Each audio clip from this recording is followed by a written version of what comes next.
Welcome, whoever you are, old and new listeners. This is Yoga Talks Podcast. My name is Jay Brown. Thank you so much for tuning in today.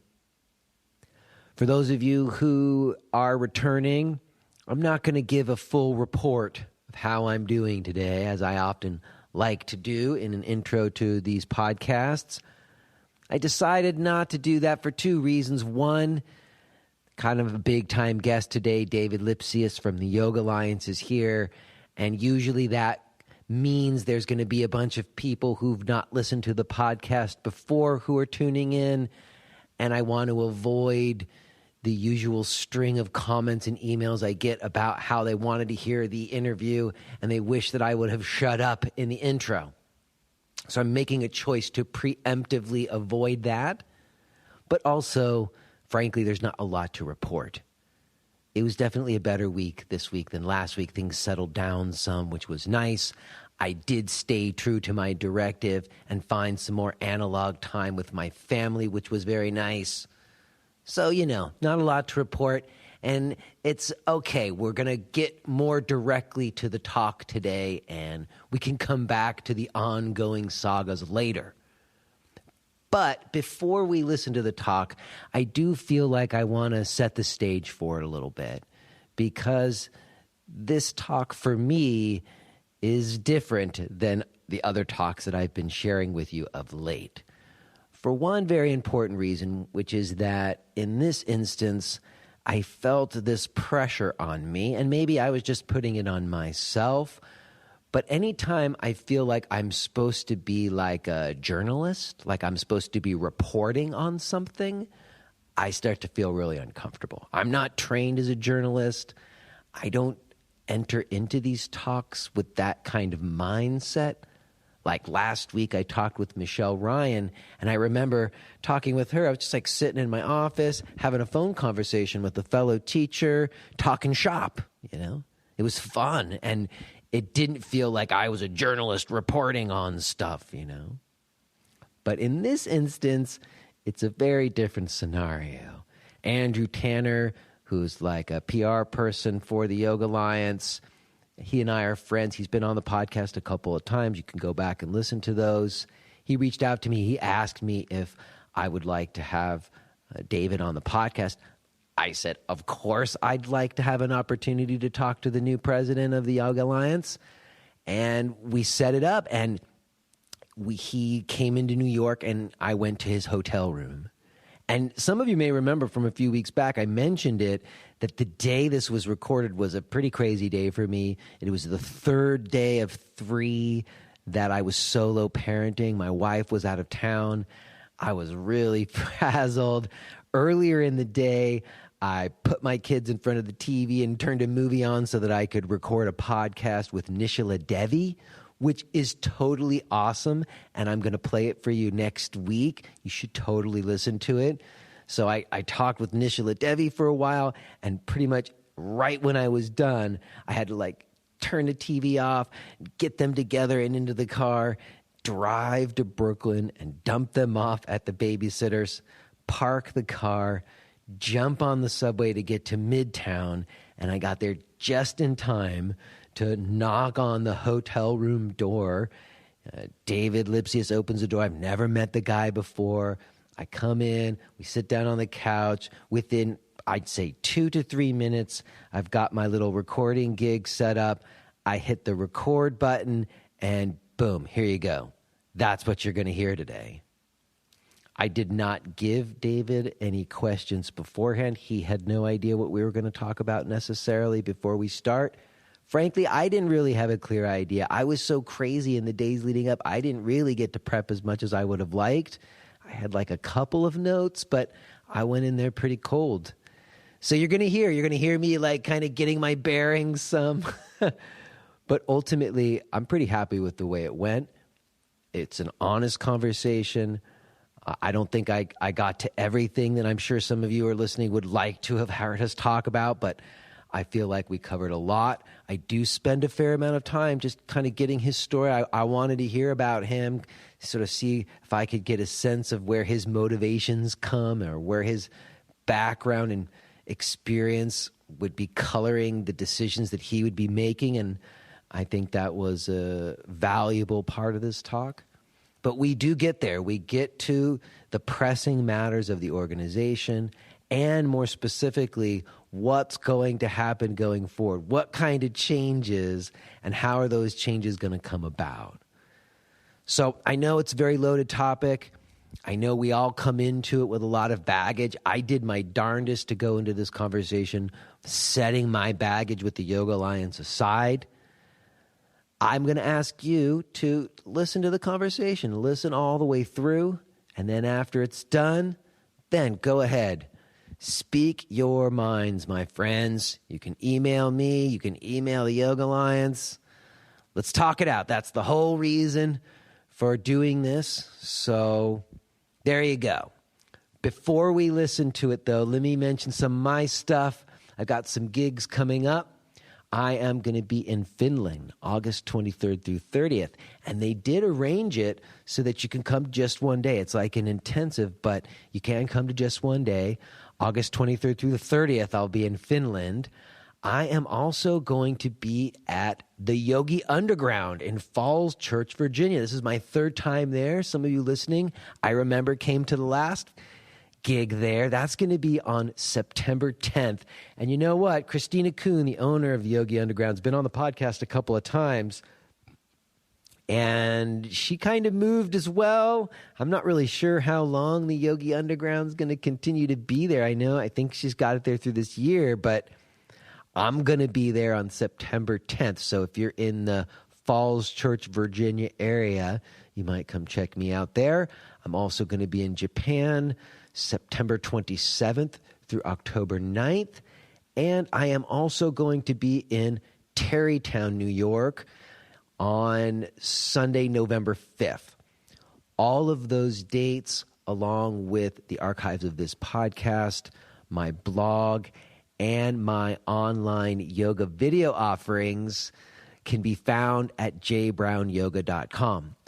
Speaking of the online yoga video offerings, it has been a long time since we did this, but we are going to give 15% off any of the video products, whether it's the DVD and the downloads, the online workshop Gentle is the New Advanced, any of those things in any amounts. If you want to get gifts for your friends, whatever, 15% off. All you need to do is use the promo code David15. David15, and you get 15% off. Other than that, maybe you would take a moment to show some support for the podcast.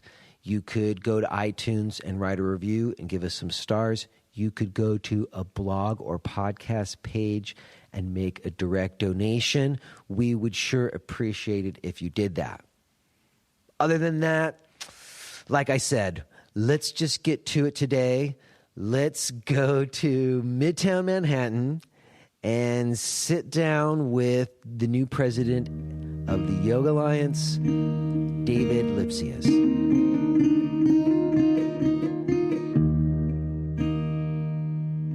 Hi, David. Hi, Jay. Nice to see your smiling face. This is like so fun, you know? Like one of my whole things with doing this podcast was I wanted to have an opportunity to meet people. And I have, but a lot of times they're phone calls because it's just not logistically possible for me to be in the same room with people often enough to have a weekly podcast. So it's rare these days where I get to really sit with somebody. And so to come meet you in your hotel room, it's very exciting. And also very cool for me because, your predecessor came on this podcast right at the beginning when I first started it. He was my third podcast that I ever put out. That was just coming on 2 years ago. And when Richard was at the Yoga Alliance, we had a lot of interactions, and I'd like to say there was some friendship there. And so after he left, I kind of reached out, and he agreed to record a podcast with me. And I was still really green and did not have a clear idea about what I was doing yet. But we did have a talk, and there was a couple of takeaways. And I thought that might be kind of a good place to start. One of the takeaways, and these are my takeaways, I don't know what anybody else's takeaways were, but my takeaway were a couple. One was that often the storylines that we get about Yoga Alliance are not really accurate. And I'm guilty of it. I'm guilty of putting out inaccurate storylines about the Yoga Alliance. And I think that's because sometimes people want kind of simple answers to things that don't have simple answers. And I think some of that's because there's been a lack of transparency at the Yoga Alliance, which we could maybe talk about. But it became clear, like I went in with some ideas and then talking to him, I was like, oh, wait, you don't know what you're talking about. And then another takeaway I got was that Yoga Alliance is a really big organization with an incredible amount of diversity underneath its umbrella. So I've always been someone who wanted to see change happen. But it kind of became clear to me that in something like that, with that big an umbrella, quick, rapid change, it's like a big ship, you know? And so I had to sort of let go of something I had in mind about wanting to see change happen. And the last thing was my contention that if anything was going to continue to go well with the Yoga Alliance, because I thought things had gone better, it was going to need somebody to replace Richard with some vision, because there was kind of this death by committee or consensus thing that sometimes happens in not-for-profit structures in general and in large bureaucracies in general. So this is a long-winded introduction to get to you're the new guy on the job 2 years later. So I just first want to thank you for taking the job. I think it's a tough job that you've got. And so as a yoga professional, I've talked to many other yoga professionals, and pretty much across the boards, almost everyone agrees that it's a good idea for there to be a trade organization for yoga professionals, and they'd like to see it do good things. There's a lot of other things that people say, but that is actually a universal truth among everybody I've spoken to. And I've always, like I said, felt that there's going to have to be somebody to take on a role, willing to take on a role to do that. And you have just recently taken on the role. So for me to you, thanks for doing that. Well, thank you, Jay, for giving me a warm welcome and for laying out some of the issues that I hope we'll unpack. I also want to thank you for taking time to meet me in person. I came up to New York because I know that you care about changing the dialogue. And the only way to do that is to actually energetically connect with people in the space and to actually have the dialogue that we're all hoping to have. And so I'm available to you today to answer any questions and to go wherever you would like to go today to talk about Yoga Alliance and the state of yoga and a passion of both of ours that I hope is conveyed in our conversation. You didn't come into town just to do this, did you? I did come into town. No way. Really? Just for this? You know, Jay, when I talk about, noticing your language and what I perceive to be the mission statement on your website, changing the dialogue and potentially changing yoga and yoga teaching is also my interest. So I don't know where we agree or where we don't agree. I'm not sure that it matters where we agree or don't agree to a major degree. It's the dialogue that really counts. And I think that we're entering a stage of yoga's evolution where there's a new sophistication and a new understanding and a wisdom that's starting to come in that recognizes what we've done collectively, where this has gone, both by our own direct actions and maybe inadvertently through inaction in some cases or through actions without understanding the underlying reasons for actions. And in some cases, maybe it's just the universe guiding us into places that we didn't expect 10 years ago or 40 years ago or maybe 150 years ago. So now's the time. Given what's happening in society, I think that's what's happening in yoga is we're getting a little more sophisticated, a little more educated, and a little more wise about the underlying reasons for the state of affairs. And your desire to change the dialogue is why I'm here. Awesome. Well, I really appreciate that. That's something I've been pointing to. I like that you just said it, that some of the things happening in the yoga world are bigger than the yoga world, that are happening in a larger way in our societies, and we're seeing it play out in our own little bubbles. But I guess, one of the things that I always want to do when I have one of these conversations is get some background. I don't want to traipse through your bio and people can go read it, you know. But I am interested in what brings you to doing this now. I always think that's important because it informs like the choices and decisions that people make. And I know you, like many people who've come on this podcast, have a yoga practice and you're a yoga teacher. And, you know, the way someone comes to that, like how someone gets to yoga, it often seems to happen sometimes around a bit of a tragedy. I've talked about my mom's death or difficulty in someone's life that they are able to somehow reconcile or get through, and yoga becomes kind of the vehicle to help them do that. And I read somewhere that that was true of you. And I know that you have a previous incarnation, or maybe a number of previous incarnations, but I know one of them was you were like in film and TV, and then you have like a law degree. So maybe you could just, did you start out in film and TV? Was that like your first incarnation? I started out as a lawyer for a very short amount of time, but realized very quickly that, one, I was a creative person and not someone who wanted to spend my days in combat in a suit and a courtroom all day long.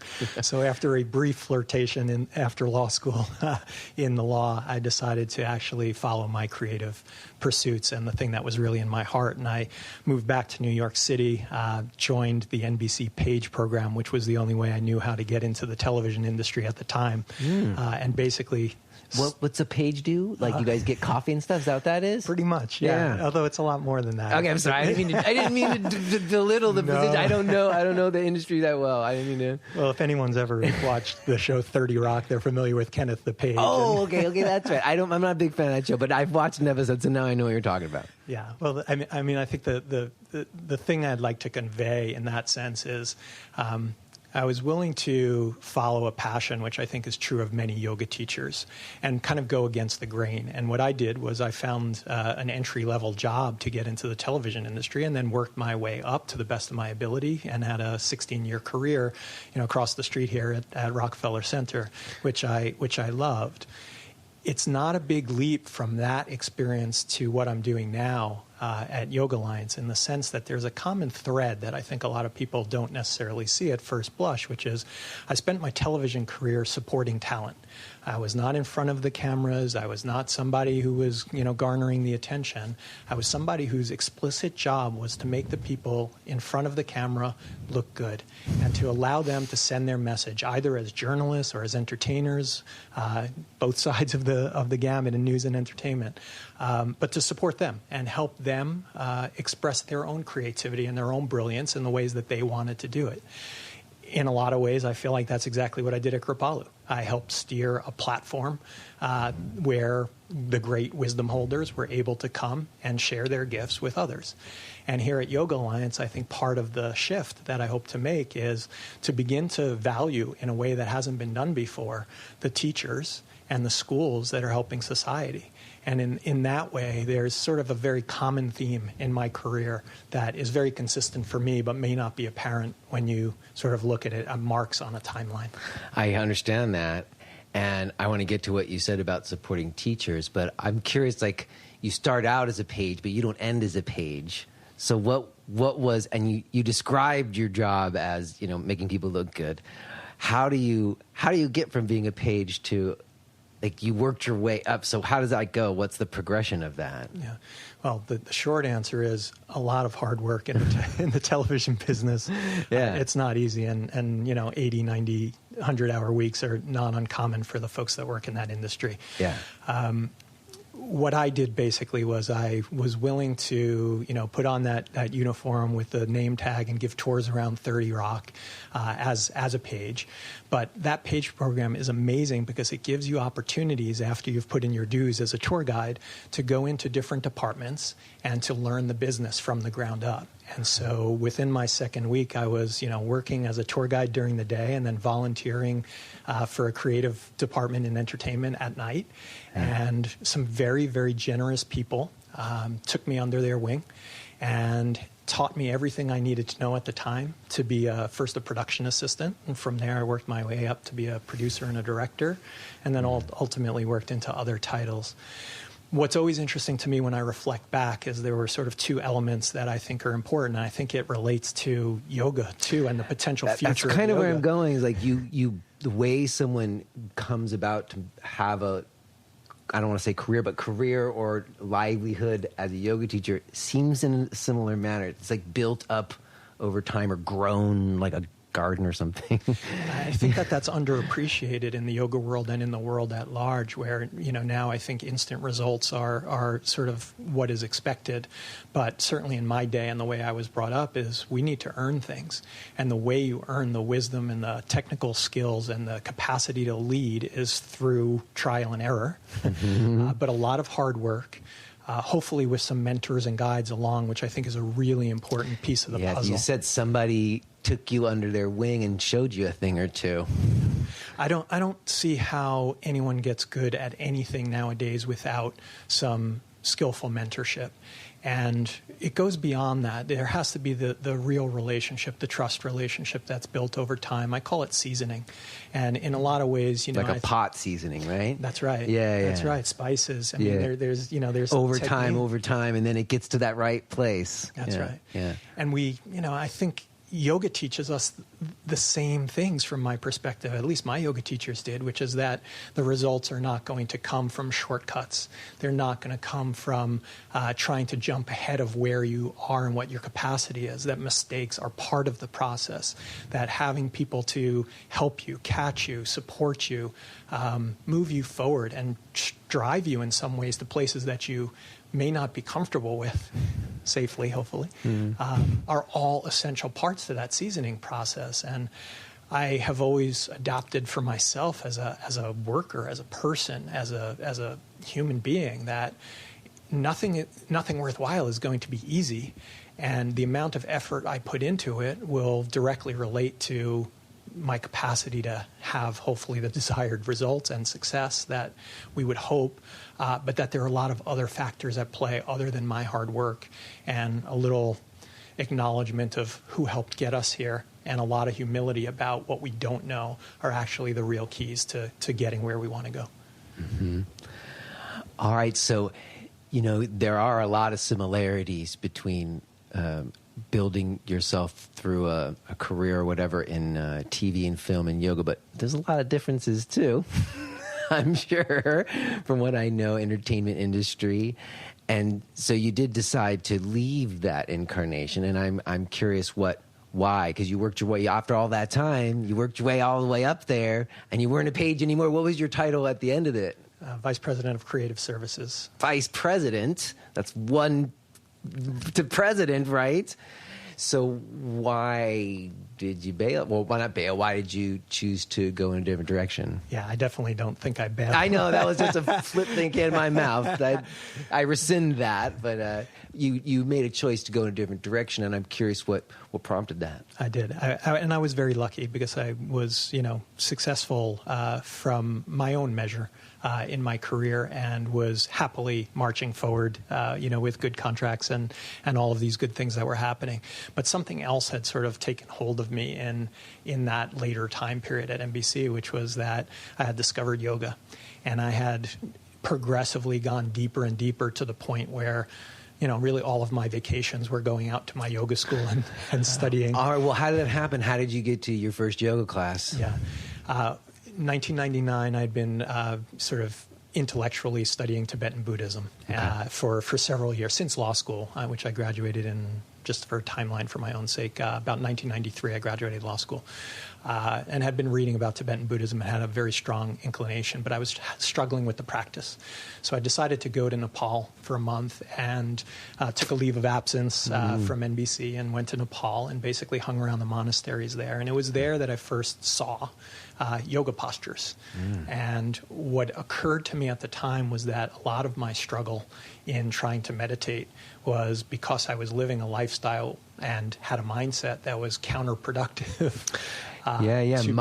Meditation is sometimes like more of a result of things rather than the thing that you do, right? That's right. Yeah. And for me, it was an activity that I was perceiving to be unsuccessful. But here was this, what I saw initially, a body-based practice, yoga asana, that could effectively open some things within me that would allow me to then sit and feel some insight. Yeah. Right.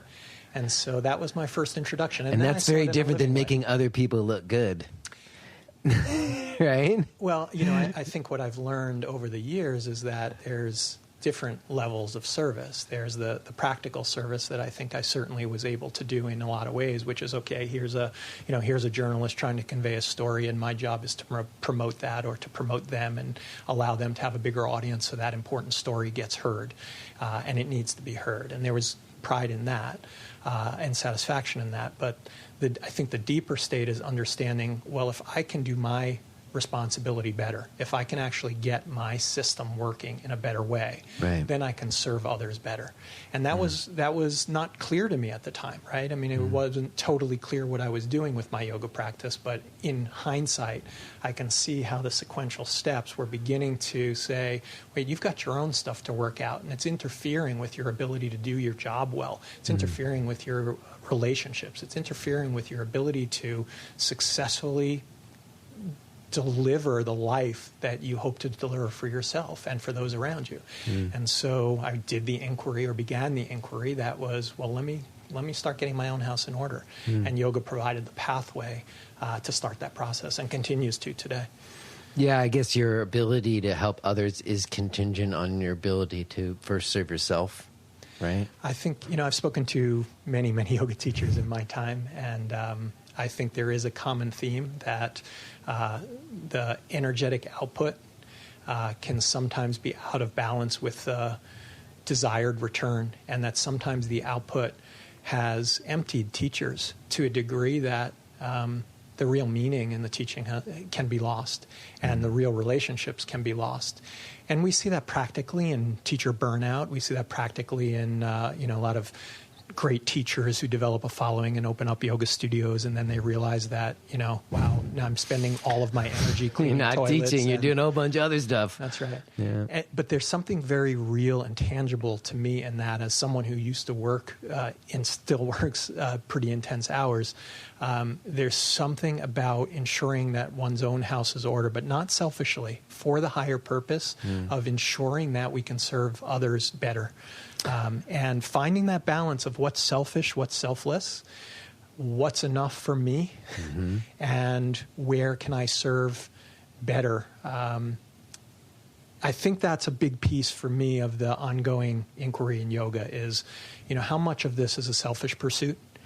And at what point can I, myself, put aside any selfishness and relate to the practices for a higher purpose?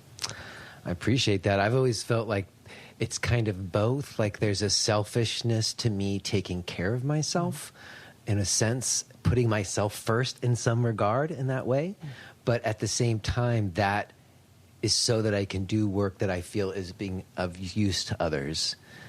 So that, and also even just, I have this idea that if you believe in an idea of some kind of universal consciousness or something that we're all contributing to through our consciousness, if you do something right by you and make right in you, you contributed good and right to the universal, us, and the more people who would do that, the better off. And that's what Andrew and I talked about when he came on the podcast. Like there's that impulse, you do some yoga practice and you do feel your house get more into order. And there's that natural impulse of, oh, if everybody did this, we could really work some shit out, So it makes sense. And given that you have a background already in kind of serving others, it makes sense that a couple things would click there.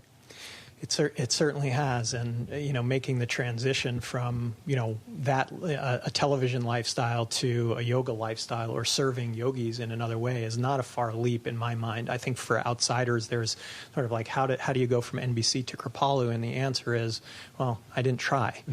The answer is I had good intentions, and opportunities arose, whether that's the universe making them or other people or people trying to give me a possibility to help others. I can't say with definition at this point, but I know that I didn't do it alone, and I know that there is a reason why I'm learning what I'm supposed to learn and hopefully benefiting others in some small way. And I don't mean this on a grand scale. I mean it on this is literally, a person-to-person scale, that I have a lifetime of experience. I've seen a lot, done a lot, like all of us have. I'm very grateful for the training I received, the leadership training, the personnel training, the HR sensitivity training, the legal training. These all come to bear for the questions that I think we're all facing now as a yoga community. And in some way, that's all prep for...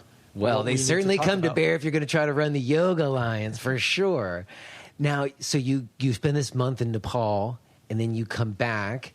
And where do you go to yoga? I mean, because the yoga in Nepal, I've been to Nepal, like they do the Tibetan, there's some stuff that they do, but it's not exactly like an Iyengar class, Yeah, well, I mean, that's the beauty of yoga, right? Is that it's all different. But when you got back, where did you go? And I read that you, and maybe you could speak to this that you went to Kripalu at some point, maybe not first. I'd like to hear where you went first, but you went to Kripalu also to deal with something for yourself, I read. Yeah, that's true.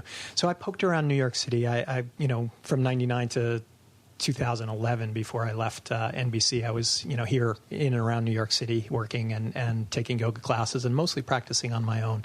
In 2006, I think it was, I went, I'd been practicing long enough to know that I knew nothing. And like many, decided to do a yoga teacher training just to deepen my own practice. There was no idea that I would teach, and in fact, that's the way it's played out mostly, is that I haven't taught. But I wanted to go do a month-long immersion. I'm sorry, that training was where? Seven Centers Yoga Arts in Sedona, Arizona. Okay. Yeah. Give them a shout. Well, I'm very grateful to my teacher, Shraddha Ruth Hartung, and her teacher, Ramajoti Vernon, who also had a piece to play in the founding of Yoga Alliance. So, it was a Iyengar-influenced original training. And that led to, from 2006 to 2012, basically every chance I got, I would scoot out to Sedona, one of my favorite places in the world, and just study with my teachers there and visiting teachers, and just continue to develop what I would call a inkling at the time that perhaps, working in television was not going to be what I did for the next 15 years, and that perhaps there was some other pathway that might play out for me. Yeah, I had that for a while. I was like a musician and yoga teacher for a while, and then at some point, playing the gig on a Wednesday late night for the sound guy when I got to teach a class early next morning, and the class makes me feel like the person I want to be, and being in the band makes me feel all insecure. It sort of seemed like maybe I should just go in this direction, So I'm sure kind of holding both of those and just stealing away to go have your yoga and then coming back to the job at some point, maybe you're like, maybe I need to go in another way, right? It felt split. That's 100% correct. That my life felt like it was partitioned. That there was, this, constant demand to feed the news and entertainment side of things, and that never ends. And the 24/7 news cycle continues regardless of how I or anyone else are feeling. And so, in one sense, we had the work to do, and in another sense, I was waking up at 4 a.m. doing my sadhana and then taking my vacations in yoga, and it felt like a very split life. And I recognized in myself that I was unable at that time to integrate things and to really have yoga affect my personality, my thinking, my emotions in the times that I wasn't explicitly, let's say, on a cushion or on a mat or learning how to teach. And that became problematic for me because I felt the hypocrisy and the internal split, which was very hard. So as the opportunities came, or as I began to perceive opportunities to say, well, maybe there's a different pathway here, and maybe I could, take a year or two to go study deeply with these teachers that I haven't been able to see and begin to hone my craft as a teacher, which I knew would take, 10, 15, 20 years. If I was going to start that journey, I would need to maybe step off the ledge of the hours I was working and the situation I was in. And so I took that leap of faith in 2011.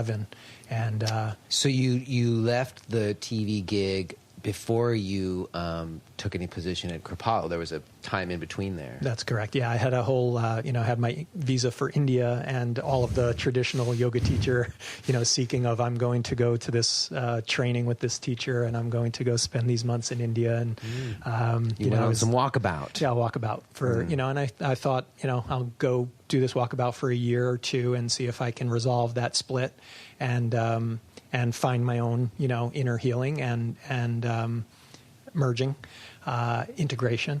And lo and behold, the universe, as always, interferes or intervenes in ways. When you invite that in, sometimes the universe just responds to that, right? That's right. Yeah. So the short story is, I had a lovely opportunity to apprentice at a YTT, and I was feeling so wonderful about the possibility of continuing to apprentice and learn how to teach under really amazing teachers. So I packed up all of my things, and as the story goes, I went out for a bike ride, which is something I used to do a lot with my friends, to say goodbye to them because I was going to move to Sedona. And so here I was in Long Island, New York, saying goodbye to my friends, and I got hit by a car. Yeah. Oh. And really? You're changed the course on the ride to tell your friends that you're moving to Sedona. You get hit by a car. I just said goodbye and said, I'm moving to Sedona. I'm going to go learn how to teach. I'm going to go study. I'm going to India. No, you're not. Wow, that's crazy. Yeah, it's interesting. So that changed things. And so how bad were you hurt? Really badly, yeah. So, physically, I don't like to relive that. Okay, we don't have to go into it, No, but I don't like to relive very much of that. But the reality is, I've had both shoulders reconstructed, and I had injuries to all of my limbs that were fairly significant. So, asana practice in particular and teaching were not going to be on the agenda for a long, long time. Yeah. And so my surgeons laid out a schedule which was going to take 2 to 3 years, and I realized that this is things have changed. Yeah, for real. Wow. But that led me to really trying to gain deeper understanding and take some control of my own healing. The Western doctors had a whole plan for me and knew how to do what they needed to do. But I knew that yoga, Ayurveda, and potentially yoga therapy might also be supplemental things that I could engage with directly. And so, lying in my bed, basically being unable to move and typing with a few fingers, I searched out, yoga therapy programs and came across one at Kripalu and set a goal for myself to be able to walk and get out of bed within the 3.5 months and get up to Kripalu and find some way to take that program. Wow, that's crazy town. So you are determined to be able to walk so you can go be part of this program at Kripalu. Yeah, it was. I was happy to be alive, so it wasn't a bad time. It was a very exhilarating time of, wow, I didn't die. Yeah, that's something. And now I have a chance to actually learn more. And because I'm not working and I have this space and I can't do very much to distract myself, what better time to study yoga than right now as I intended? And, staying close to home, staying in the Northeast was very helpful. And so, I went to Kripalu and stayed there for a month and did the integrative yoga therapy program with a couple of broken bones or broken collarbone at the time and my 2 shoulders hanging off my arms. But how'd it go? Did it help? What I learned there certainly helped my own healing and definitely changed the way I look at both yoga teaching and being a student of yoga. And I think if I had to boil down for myself, what I really learned is that my problems were and are completely insignificant to what other people are facing. I mean, when I was healthy and in New York and had a big job and, had all the things that, I had worked so hard to have, it's easy to overlook what others are facing. And as a yoga teacher, I absolutely had that as a gap. As a beginning yoga teacher, I wasn't actually teaching, so I did no harm to any students. But as a yoga teacher... It's one safe way is don't teach. and that was one of the things that I knew, is that I was not ready to teach, and I respected the profession enough to know that I was not ready to teach based on what I had learned over those limited years, and that I needed a lot deeper study before I would even venture to begin to get in front of other people. But being hurt and then seeing what yoga and yoga therapy and Ayurveda could do for folks, that really humbled me in a whole other way and said, you know what, everyone is suffering. And people are suffering with things that are seen and unseen and far, far different than, you know, having to have your shoulders reattached. So that experience became a very important experience to me as a yogi, to understand that every human being that I'm interacting with is facing a very difficult battle, and to assume anything about either them or my relationship to them would be inaccurate and potentially dangerous. Yeah. And that we can do things to help suffering, you know, and our attitudes and behaviors all contribute to that. And to educate ourselves, not only to become more sensitive to what other people are facing, but in our own field, to actually seek out and become experts and not to accept, I think, what has been handed down to us, especially here in the West from the yoga, you know, elders, and to say that if we are to take ourselves seriously and if we are to be successful at what we're attempting to do in changing consciousness and offering people a potential pathway to freedom, let alone getting them in their bodies or bringing a little more mindfulness. Those are nice into things the too, day. but I like the other things you're talking about as well. Yeah.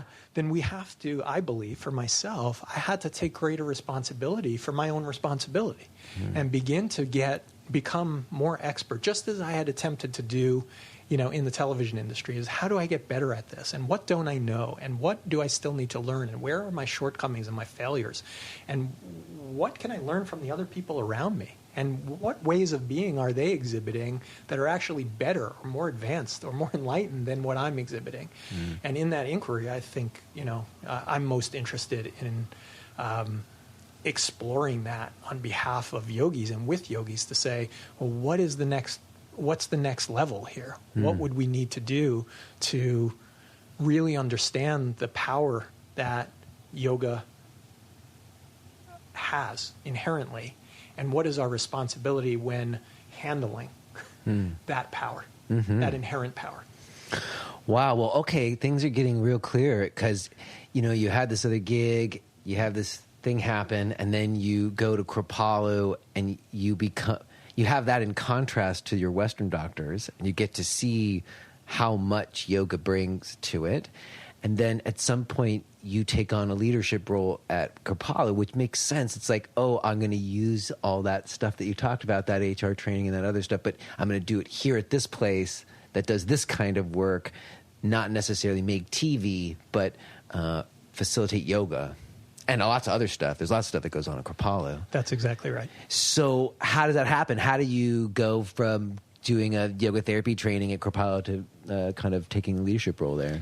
Yeah, again, this is where I think other people and hands unseen play a part. I was speaking to a friend a couple of nights before I left, and the friend said to me, you know, you've got all this experience and you love yoga. This place is always changing leaders. Why don't you apply for a job here? I have to say, I've taught at Kripalu for a lot of years, and it's a mixed feeling because I do think you certainly improve things for them. But for me, not so much, because frankly, back in the day, I had like one champion who was in the programming, and she kind of went to bat for me, even though my numbers were never that great. But it did seem that at some point, you know, it did get more in-house there. You know, they had their own trainings. They're putting out all kinds of good teachers. You kind of had to. I totally understood it, but it did seem like there was the lack of cohesion for a lot of years. And you came in and kind of, I don't know how to describe it. What would you say you did there? I think I offered the potential for stability and offered that stability. And I also offered a vision for the organization that was, I think, more helpful than what it had viewed itself as before. So the organization is an amazing place that has changed the lives of thousands and thousands of people. And there's a reality that it has had some leadership turmoil and turnover. And it started out as a straight up ashram. I had my friend Brian on, and he used to go back then when the men were over there and the women were over here, and then the whole thing happened with it. Yeah. So that sets an organization on a pathway, and then for many years it's led by people who were from the ashram, and so that has a wave to it. Mm-hmm. And then 20, 30 years later, the organization, the board of directors, is looking at the organization and saying, are we really realizing our potential as an organization? Folks like me, and it wasn't just me, that this was a team that came in mostly from the outside, working with folks who had been there from the inside, that were willing to engage with the idea that we had more potential as an organization than had been realized to date. And what was really needed was a big vision to focus our energies on social impact and not on our internal workings, to kind of move it away from the what's happening at Kripalu in this little ecosystem, and think about what is our responsibility in society. What do we want to do on behalf of the world, and how would we do that better? That was a really deeply engaging conversation. And goes back to what we were saying before about how much of it is selfish and how much of it is selfless. How much of it is just this internal thing that we do to have bliss here? How much is it translating out? And that's I think that's the beauty of Kripalu, is it was willing to engage in that conversation. So, as an ashram, of course, there's an underlying intention to serve society ultimately, but really the practices of an ashram and the day-to-day is a selfish endeavor. It's individuals who are there, who have the access to it, going for their own personal enlightenment. Hopefully sometime in the future that serves society, right?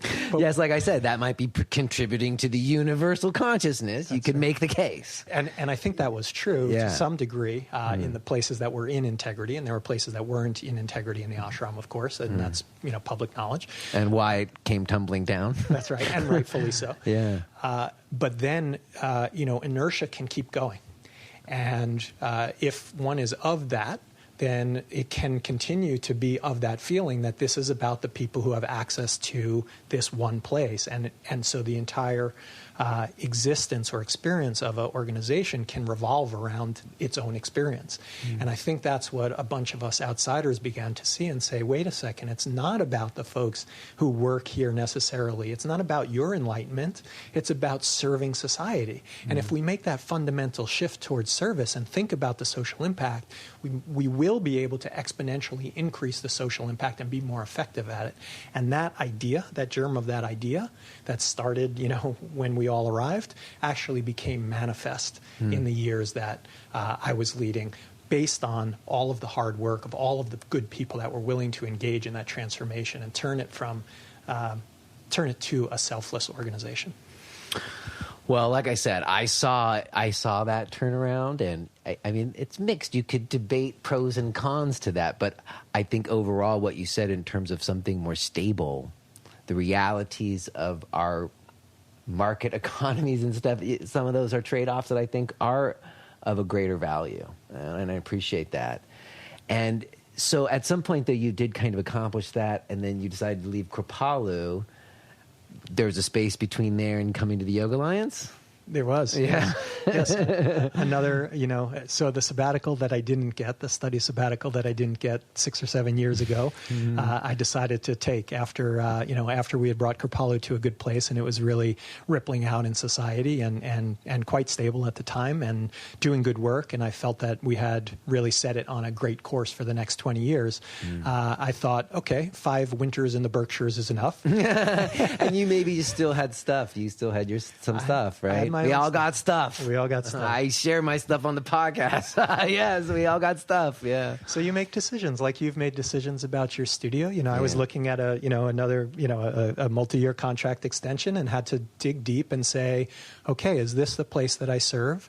Or is there another layer that I need to get to for myself? Do I need to go take a step back to get to a deeper level for myself so that I can then serve in another way? And I thought that, and I knew that very confidently. I knew that Kripalu is fine. It's ready to move forward. I've left it in, I've left it in a good state. You provided the vision and put it into place, and you felt like you'd tied that bow, maybe. That's right. That's right. And let me offer it to, the people who will carry it forward. And I'm going to go off and take my sabbatical and go study and do what I need to do to bring myself into the place that I want to be.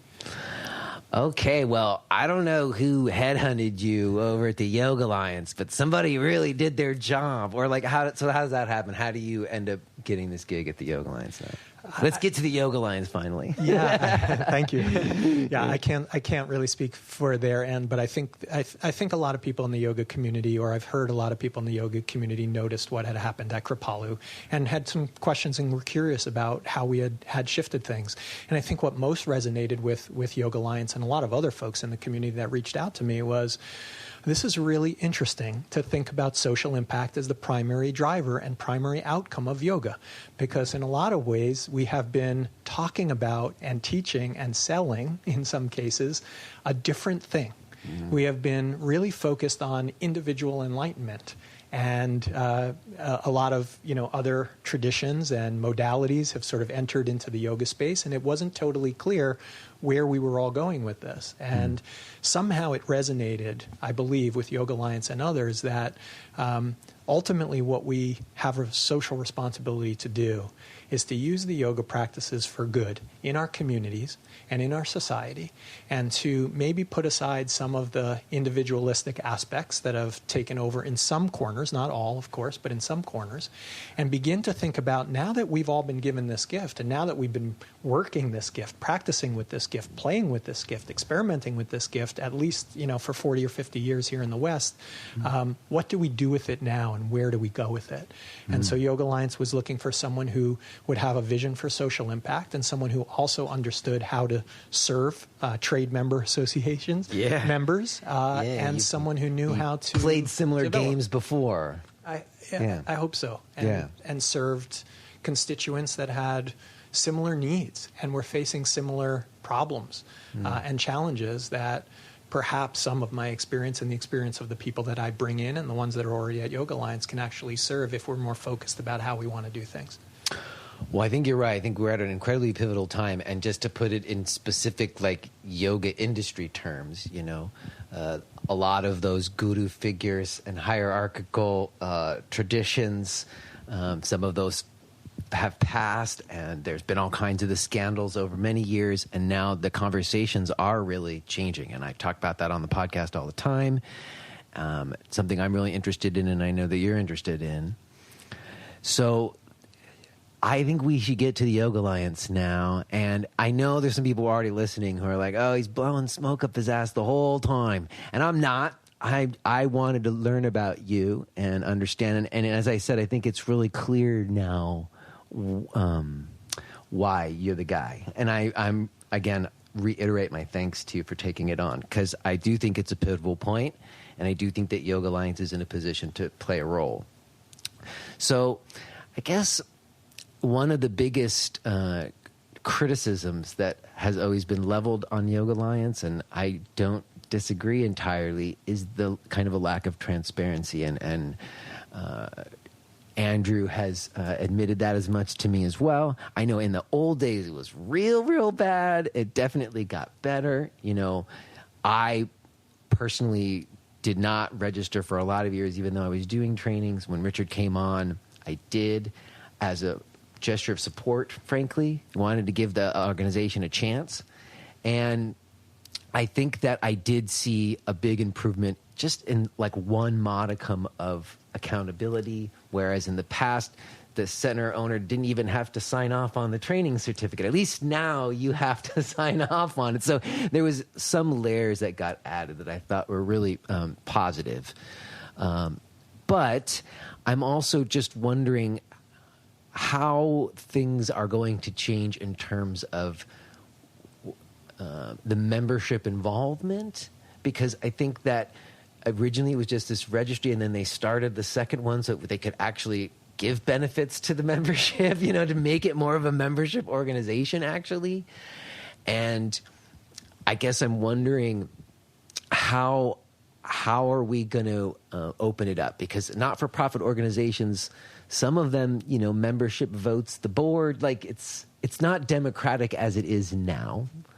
So I don't know where I'm going. How are we going to? What do you see changing in regards to the transparency of the organization and how it communicates to its membership? How about that? Yeah, let's start with that. How about that? And we can go anywhere. Yeah, I circled all around there. I'm sorry, but let's talk about that, the transparency and how you hope to communicate more clearly, maybe.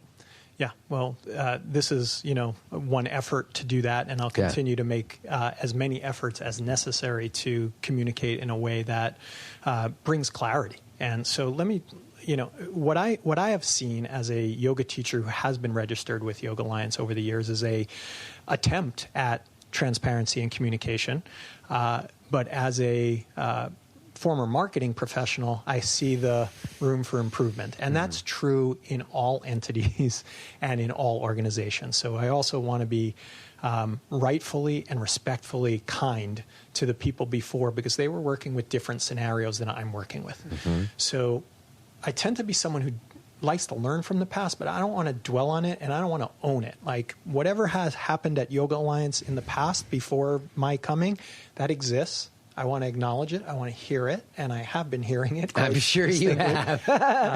But I also want to say that your question, I think, is the question that I most appreciate, which is what's going to change in the future? And here is what I think about that.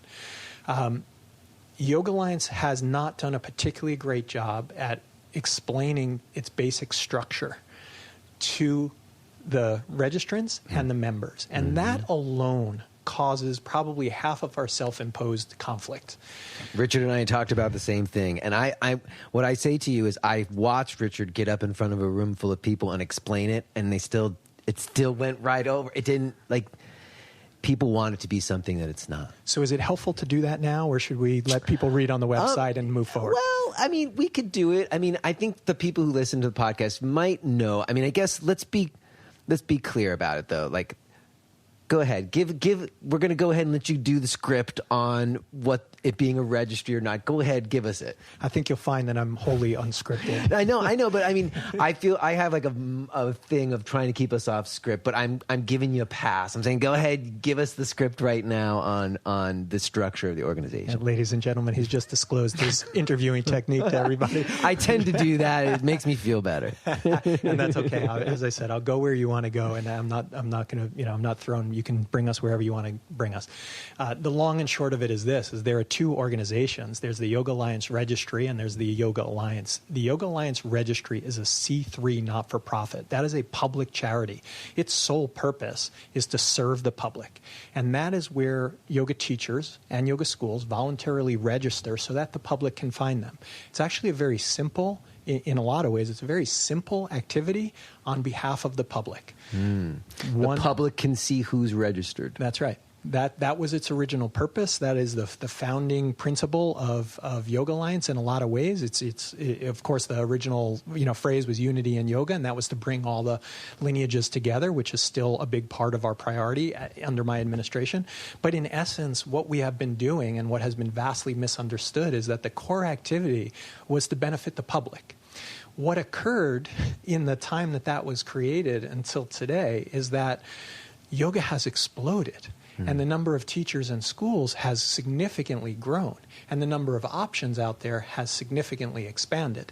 So the registry function has become a little more confusing to yoga teachers and schools because it really came from a simple and well-meaning place of saying, hey, the public needs to find yoga teachers. It wasn't that easy to find them in 1999 and 2000. There were a very limited number of schools that were a registered yoga school. So where would you go for a 200-hour training? That was hard back then, and we forget that. It's true. There was an internet and stuff. You're much younger than I am, but I remember the days that they marched, the internet into NBC, and here's an email address given to you on a piece of paper. Those are things that happened for those of your listeners who don't know. Yes. And so a registry was and remains a very useful tool for the public. But something shifted over the intervening years, which was that the yoga teachers and schools that were now engaged in this activity, many of them professionally and many of them not professionally, began to see the need for a trade organization.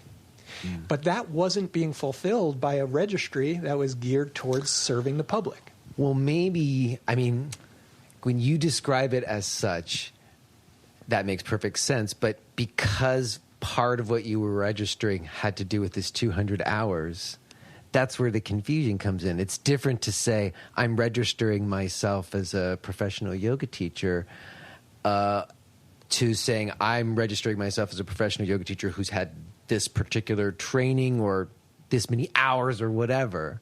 So how do we get our minds around that? That seems to me the problem. Well, we go to the origin story to understand it, which I like to frequently do when I'm trying to diagnose something that has occurred and the outcomes that have occurred out of the occurrence, the initial occurrence. So, a bunch of yoga teachers who were leading yoga teachers from representing most of the lineages, as I understand it, as the story is told. I wasn't there, so I can't speak to it in 1999, right? But many of the leading thought leaders and field leaders at the time looked around and said, yoga is growing, and there's a need for more teachers. If you are hearing this message, then you're listening to the free version of J. Brown Yoga Talks. To hear the rest of our conversation, please subscribe to Podcast Premium at jbrownyoga.com/premium.